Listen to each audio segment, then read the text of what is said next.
Good morning everybody.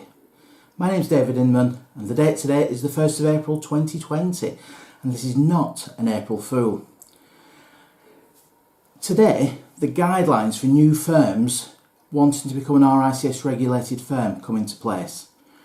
The new rules of conduct for firms actually came into place on the 2nd of March 2020. So all regulated firms, including ours, must follow this.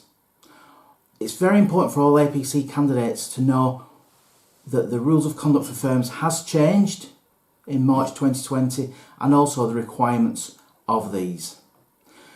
There's some quite big changes in terms of regulating the world in two regulating areas: how you use logos, what companies can be called, and when companies need to be regulated or registered for regulation.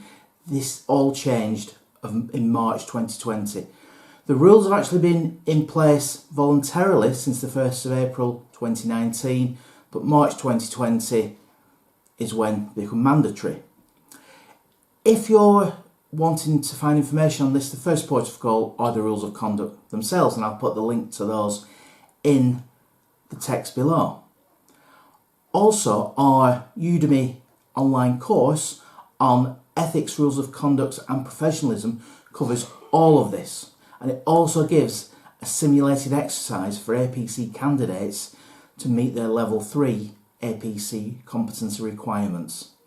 So whilst a lot of us are working from home, please keep safe, please look after each other, please keep in contact with everybody on social media, and when this challenging time is over, I hope to see a lot of you in person once again. So everybody take care and I'll see you soon.